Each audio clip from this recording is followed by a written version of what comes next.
আজকে কারণ আলাদার ব্যাপারে কিছু কথা বলবো ভাই।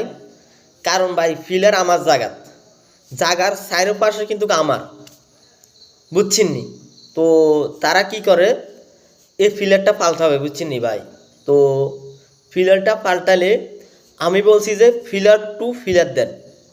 ওনারা ফিলার টু ফিলার না দিয়া ওনারা আরও আমার জায়গার দিকে ঠেলে, বুঝছেন নি? কারণ ওনার সাথে আরেকটা দালাল যোগ হয়েছে।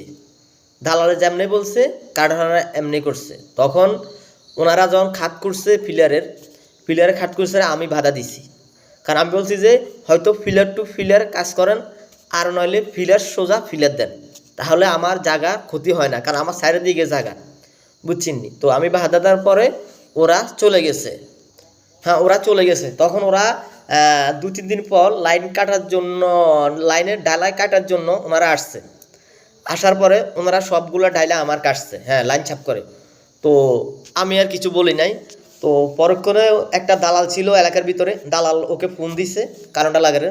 তো দালালের কাছে কারণের লোক এগুলো গেছে, বুঝছেন নি?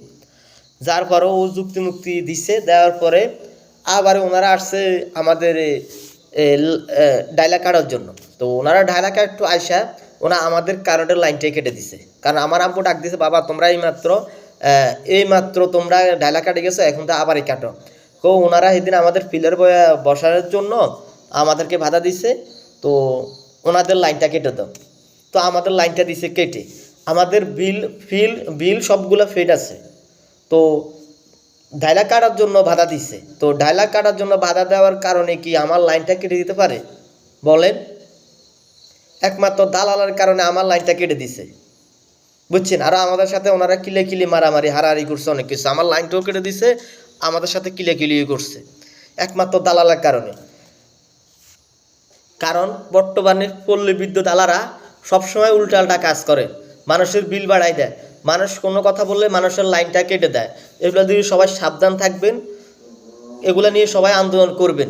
কারণ এই পল্লী বিদ্যুৎ আলারা মানুষের অনেক ক্ষতি করতে আছে বর্তমানে। আপনার সাথে কোনো গ্যাঞ্জাম কোনো কিছু হইলে আপনার লাইন কেটে দিবে, আপনার বিল বাড়াই দিবে।